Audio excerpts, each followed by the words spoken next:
Estaba viendo El Bananero cuando de pronto... Lo que dice la ciencia es que hay una superinteligencia que diseñó el universo, es porque piensa que Dios y ciencia están enfrentados. Tú puedes llegar a la existencia de Dios creador sin tener fe religiosa. Yo creo que para ser ateo se necesita tener mucha fe. Max Planck decía, la ciencia impone a Dios. Si alguien quería que estuvieras aquí, tu existir tiene propósito. La respuesta es sí. Solo existen dos posibilidades. O estás por azar. O bien porque alguien deliberadamente ha querido. La existencia de la moralidad presupone la existencia de Dios. Justo en el momento perfecto cuando tenía ganas de pelear con alguien. Así que hoy vamos a analizar algunas afirmaciones hechas por una persona que afirma tener evidencia científica de la existencia de Dios, basándose en ideas como que la ciencia y la religión no solo pueden coexistir, sino que la ciencia demuestra e incluso impone a Dios. Según él, cosas como el Big Bang, las leyes de la física, entre otros, son pruebas de la existencia de un ser divino,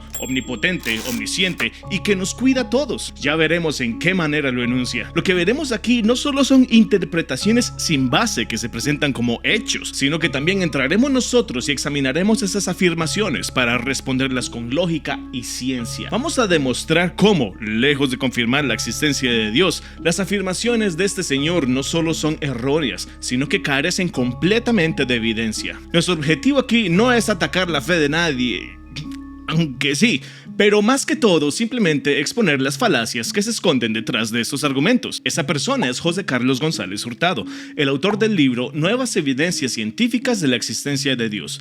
Y lo que veremos es su participación en un podcast en un canal de YouTube. Vamos a ver cómo, al contrario de lo que él afirma con la frente en alto, la ciencia no respalda sus creencias religiosas y cómo, en lugar de usar pruebas, recurre a afirmaciones sin sustento. Hoy he venido a demostrar que la ciencia no está aquí para justificar creencias ni la fe de nadie, sino para desvelar la verdad. Tengan en cuenta que he visto todo el video y no estoy sacando sus conclusiones o afirmaciones de contexto. Y aunque no lo puedo poner todo aquí porque sería eterno, pondré pequeños extractos para que ustedes lo escuchen con sus propias palabras. Hoy veremos la ciencia al servicio de la fe, como lo llamaría José Carlos, o como yo lo llamaría, cómo demostrar lo imposible con el método incorrecto. Empecemos.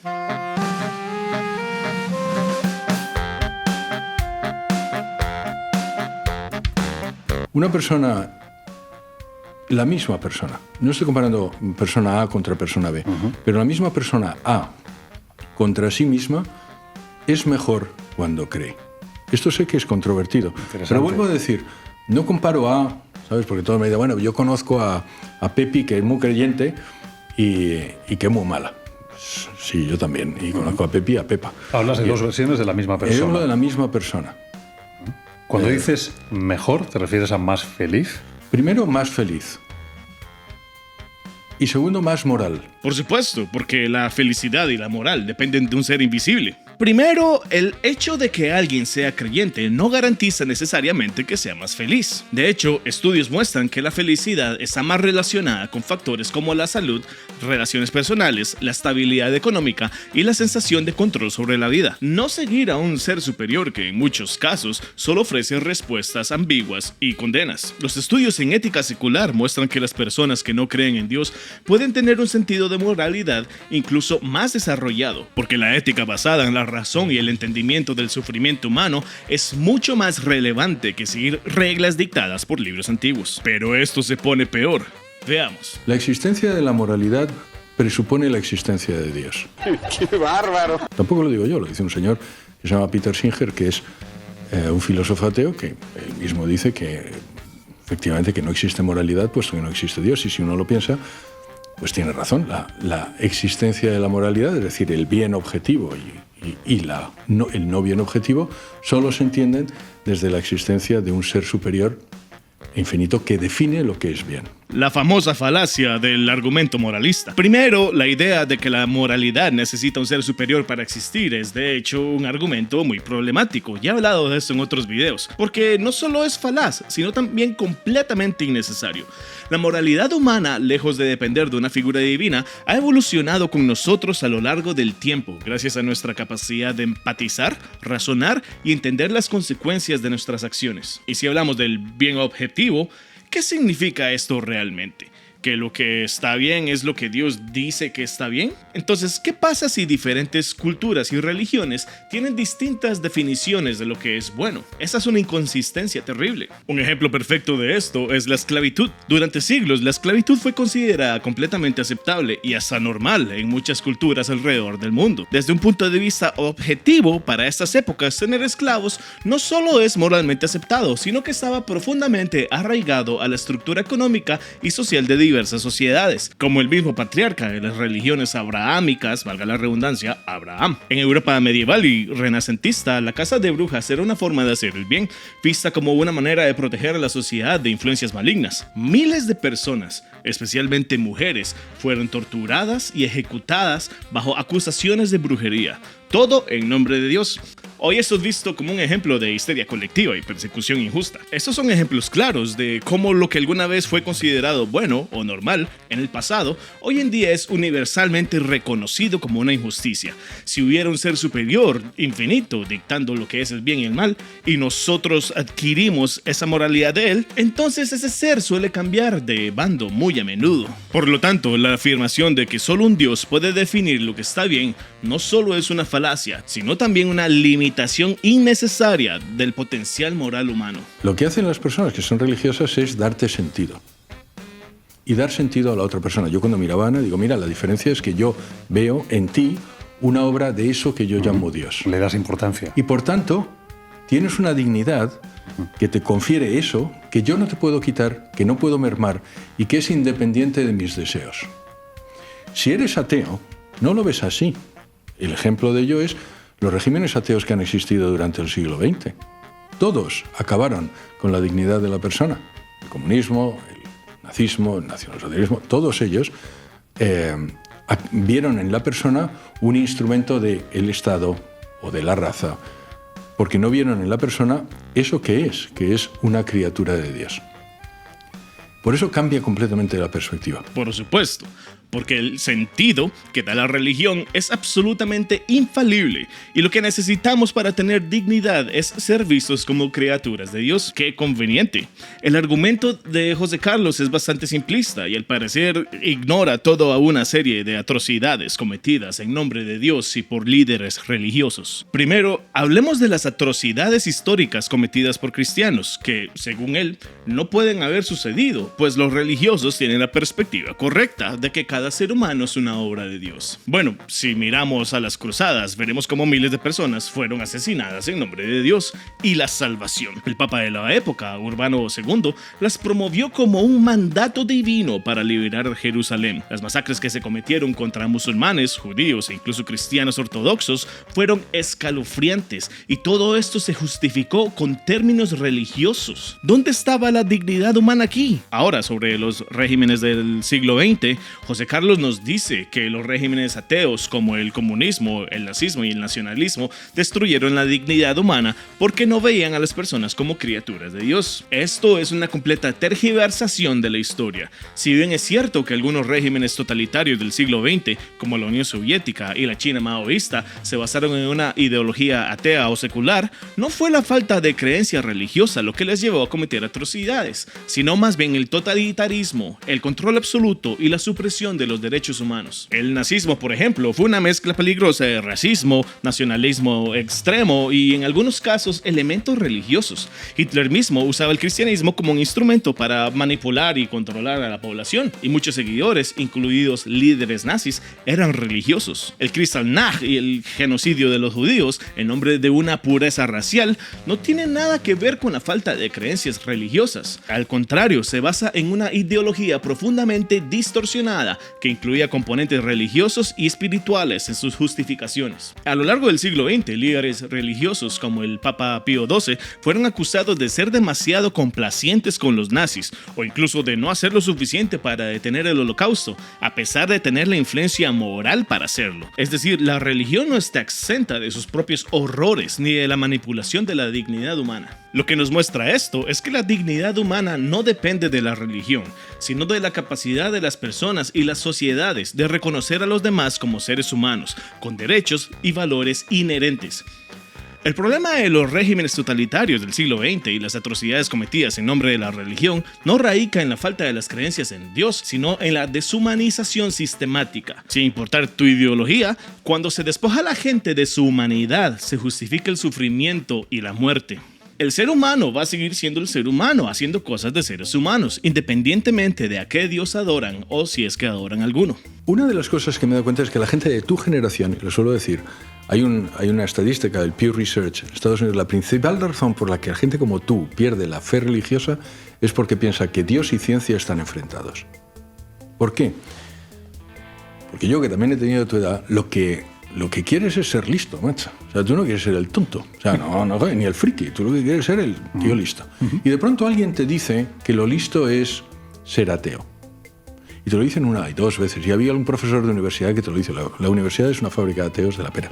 Entonces, esa gente acaba mermando esa poca confianza que tú tienes en Dios en ese momento y pierdes la fe. Básicamente nos dice que los ateos no lo son por mérito propio, por sus propias experiencias, ni porque llegaron a sus propias conclusiones, sino porque querían ser listos. ¿Y alguien les dijo que ser ateo es ser listo? Porque evidentemente cuestionar las creencias que te inculcaron en tu infancia y buscar pruebas en lugar de aceptar dogmas debe ser para mostrar que eres un malote, ¿verdad? Si en algo estoy de acuerdo con esta narrativa, es que la universidad es un lugar donde se fomenta el pensamiento crítico, la investigación y el escepticismo ante afirmaciones sin evidencia. Por eso es que tal vez a Charlie le parece una fábrica de ateos. Resulta que cuando las personas desarrollan estas habilidades, la fe religiosa tiende a disminuir. No porque les hayan lavado el cerebro, es que cuando estudian y aprenden cómo funciona realmente el universo, se dan cuenta de que no necesitan la hipótesis de un Dios para explicar nada. Porque cuando te enfrentas al método científico, la evidencia y el razonamiento lógico, las explicaciones religiosas empiezan a parecer insuficientes. Según el Pew Research Center, las personas con mayor nivel educativo tienen más probabilidades de ser no creyentes. Menciona que en Estados Unidos, solo el 37% de las personas con estudios de secundaria o menos se identifican como no religiosos, mientras que el 65% de quienes tienen estudios de posgrado se consideran ateos, agnósticos o sin afiliación religiosa.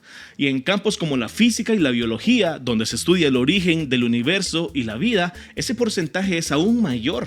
Otro estudio, que no puedo pronunciar pero lo dejaré por acá, en la revista Science, encontró que los individuos con mayor capacidad analítica tienden a ser menos religiosos, porque el pensamiento crítico y racional suelen entrar en conflicto con las creencias forzosas que refuerzan la fe. Por favor, es una cuestión de información y razonamiento, no de moda o por querer parecer listo. Entonces el 82% de los millennials pierde la fe porque piensa que Dios y ciencia están enfrentados. Primero, sí, la religión y la ciencia han estado en conflicto desde siempre. No porque la ciencia tenga una agenda antirreligiosa, sino porque la religión se basa en afirmaciones sin pruebas y la ciencia en evidencia verificable. Cada vez que la ciencia avanza, empuja a la religión a un rincón cada vez más pequeño. Hace siglos, la iglesia decía que la Tierra era el centro del universo. La ciencia demostró lo contrario. Antes se atribuían enfermedades a demonios y castigos divinos. La ciencia encontró virus, bacterias y genética. Cada vez que la religión ha afirmado algo verificable, la ciencia ha demostrado que estaba equivocada. Ahora, no sé de dónde sacará este número, pero si el 82% de los millennials pierden la fe porque ven este conflicto, es porque lo hay. Vayan y hablen con 5 ateos a ver si 4 de ellos les responde que es porque la ciencia y la religión están enfrentados, sino que cada quien tiene su propia razón. Sin embargo, muchos estarán de acuerdo en eso. Los jóvenes no pierden la fe por una dicotomía entre Dios y la ciencia,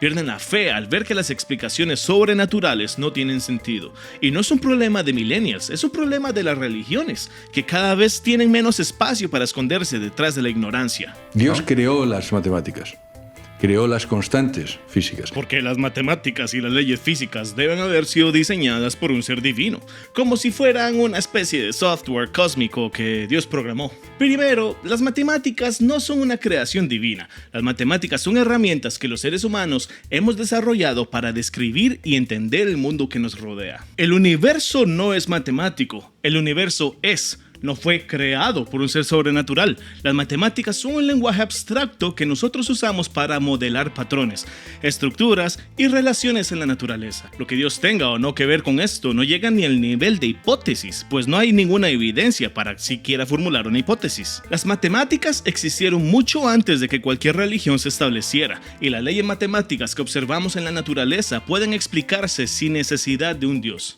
Nadie creó el número pi, ni la suma de 2 más 2 es igual a 4. Esas son propiedades lógicas de los conjuntos y las cantidades que existiría con o sin humanos, y serían igual así las haya diseñado un creador o no, en ese universo o en cualquier otro. Lo mismo ocurre con las leyes de la física.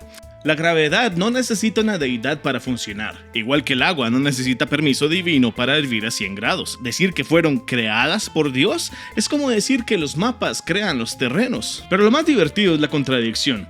Si confirma que aquello que define lo creado también ha sido creado, que lo dijo la otra persona, pero José Carlos lo afirma, entonces, ¿quién creó a Dios? Porque si Dios no fue creado, entonces algo puede existir sin creador, y algo puede existir sin ser creado.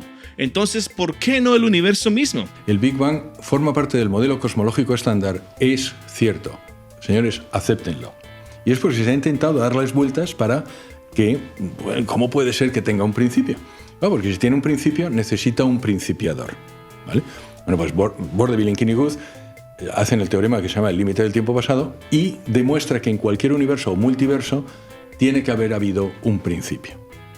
Bien, pues cuando llega ese momento de la aceptación del principio, los ateos que propugnaban un universo eterno e infinito tienen un problema en aceptar un ser eterno e infinito. Primero, sí, el Big Bang es el modelo cosmológico más aceptado porque está respaldado por evidencia científica, la expansión del universo, el fondo cósmico de microondas y la abundancia de elementos ligeros. Él mismo lo dijo, pero aceptar que el Big Bang y que el universo tuvo un principio no significa que automáticamente haya un principiador. Eso es meter a Dios a la fuerza en un espacio donde no hace falta. Ahora, el argumento de que todo lo que tiene un principio necesita una causa o un principiador suena bonito, pero tiene un problema. La mecánica cuántica. A escalas cuánticas vemos cosas que pueden surgir sin causa previa, como las fluctuaciones cuánticas en el vacío, donde partículas aparecen y desaparecen sin necesidad de un creador. Así que la idea de que todo lo que tiene un inicio necesita obligatoriamente una causa ya no es tan sólido.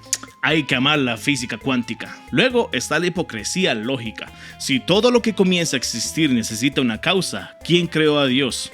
Pero ahí aplican la cláusula especial de no, Dios es eterno. O sea, un universo eterno es absurdo, pero un Dios eterno no. Interesante el doble estándar. Lo cierto es que los científicos no tienen problema con la infinidad. Pero ser ateo no significa necesariamente creer que existan cosas eternas. Si el universo resulta ser eterno o cíclico, como algunas hipótesis sugieren, se necesitará evidencia. La diferencia es que la ciencia investiga estas cuestiones, mientras que la religión simplemente dice, Dios lo hizo y da el tema por cerrado. Lo que la ciencia te está diciendo es, hay algo, de hecho, algo inteligente, que no es espacial, que no es material, porque la materia se crea, con lo cual el materialismo es falso, como dijo Kurt Gödel, que no es temporal, que cuida de su creación. Ya tenemos que es omnisciente, que es omnipotente. Se parece mucho a lo que nosotros decimos de Dios. Pero eso es lo que te dice la ciencia. Eso es verdad. La ciencia nos dice que hay un ser inteligente, omnipotente, omnisciente, no espacial, no material, que nos cuida. Lo que no sabemos es en qué universo paralelo eso fue publicado en una revista científica revisada por pares. Porque en nuestro universo nadie ha visto ese paper publicado. La ciencia no dice eso en ninguna parte. Lo que la ciencia hace es describir el universo con base a evidencia científica. No sacar de la nada a un ser mágico que lo controla todo porque suena bonito. Primero, si este ser no es material ni espacial, entonces, ¿cómo interactúa con el universo físico? Porque si puede causar efectos en la materia, como responder a plegarias y curar enfermedades, entonces tiene que tener algún tipo de interacción con la realidad física. Y si tiene una interacción, entonces debería dejar huellas medibles. ¿Dónde están esas huellas? Segundo, decir que este ser es omnisciente y omnipotente genera una contradicción interesante. Si es omnisciente, ya sabe lo que va a pasar en el futuro pero si ya lo sabe, no puede cambiarlo, lo que significa que no es omnipotente. Y lo mejor de todo, si la ciencia realmente hubiera demostrado la existencia de un ser con esas características, habría un premio Nobel para el descubrimiento. Estaríamos viendo estudios publicados en Nature y Science, y todas las universidades del mundo estarían enseñando teología en las facultades de física. Pero no, lo único que vemos son apologetas tratando de meter a Dios donde la ciencia no ha dicho nada ni remotamente parecido. La Iglesia Católica enseña que se puede llegar a la convicción de la existencia de Dios mediante la razón y la observación de la naturaleza. Eso no es fe, eso es inteligencia con la naturaleza. Ok, la razón y la observación de la naturaleza nunca han demostrado la existencia de un Dios.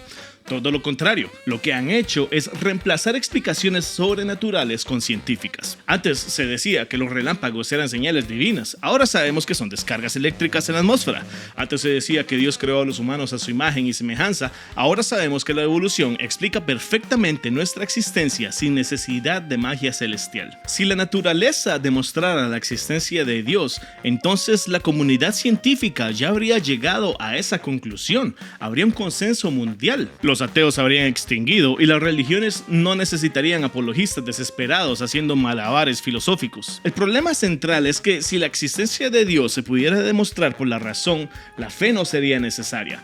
Pero la religión se basa precisamente en la fe, porque no hay evidencia objetiva de Dios. Hay evidencias de que Jesucristo es Dios. Voy a ser breve con esto porque ya he hablado mucho de Jesús en videos anteriores y se me está alargando mucho el video. Para empezar, los únicos documentos que afirman su divinidad son los evangelios, llenos de contradicciones y milagros que nadie más registró. Historiadores de la época como Josefo y Tácito apenas lo mencionan y cuando lo hacen no confirman nada sobrenatural. Además, el famoso Testimonium Flavianum de Josefo fue manipulado por cristianos siglos después. Solo tenemos relatos de seguidores que ya creían en él, escritos décadas después de su supuesta existencia por creyentes, sin testigos imparciales ni evidencia física. Si un milagro así hubiese ocurrido, los historiadores romanos habrían escrito páginas enteras sobre ello, pero no lo hicieron. Si de verdad hubiera evidencia sólida, todo el mundo lo aceptaría. Esto también hay que recordarlo. La fe no es simplemente una gracia de Dios. La fe, decía Santo Tomás, es una moción del entendimiento. Es decir, primero pensar. Decía San Agustín, antes de rezar, antes de creer, pensar. Asistida por la voluntad, o bajo el imperio de la voluntad, querer. Y asistida por la gracia. ¿Qué se necesita para tener fe, verdades de fe? Pensar, querer y que Dios quiera. Comparemos esto con el método científico, que realmente sí exige pensar antes de aceptar algo como cierto. En la ciencia, antes de tener una afirmación, se realiza una hipótesis, se recopilan pruebas, se hacen experimentos, se analizan los resultados y se someten a revisión por pares. Si algo no pasa ese filtro, se descarta o se sigue investigando. Ahora, la fe parte de una premisa que no necesita pruebas, y cuando se cuestiona, la respuesta suele ser: misteriosos son los caminos del Señor. Mientras la ciencia se corrige con nueva evidencia, la religión se aferra a dogmas inamovibles, aunque la evidencia lo contradiga. Si la fe fuera realmente una moción del entendimiento, entonces los creyentes cambiarían de opinión al enfrentarse a pruebas en contra. Pero eso rara vez ocurre, porque la fe no depende de la razón, sino de la necesidad emocional de creer. En cambio, la razón y el entendimiento no se basan en deseos ni en sentimientos, sino en hechos verificables. Antes de terminar, si quieres que continúe con el resto del video, deja un comentario, porque aunque no lo crean, eso es apenas los primeros 25 minutos del podcast, ni siquiera un tercio del podcast. Así que si te gustaría ver más partes, solo tienes que pedirlo. Entonces, amiguitos, después de analizar todas estas pruebas que Carlitos nos presentó, podemos ver claramente que en realidad no hay evidencia sólida que respalde ninguna de sus afirmaciones. La ciencia no apoya las creencias religiosas y mucho menos confirma ni impone la existencia de un ser divino como esta persona, al igual que otras, afirman. Volvemos a lo mismo. Lo que encontramos son interpretaciones erróneas, falacias y una necesidad desesperada de encajar la fe en un marco que no le corresponde. Lo que más me quedó claro es que esto no es más que fe. y que Charlie deliberadamente disfraza la falta de pruebas llamándolas sabiduría científica. El pensamiento crítico, la razón y la evidencia son nuestras mejores herramientas. Y si hay algo que hemos aprendido hoy, es que debemos seguir cuestionando, investigar y no aceptar nada como verdad solamente porque alguien lo dijo. Si en algún momento alguien les quiere vender prueba científica de Dios, recuerden que la ciencia no respalda creencias sin pruebas, sino que busca la verdad, por incómodo que sea. Lo que quiero decir es que esto nunca sucederá. Gracias por ver este video de Martillo Antiteísta. Like, compartan, suscríbanse y recuerden cuestionarlo todo, porque cuestionar es gratis y mucho más divertido.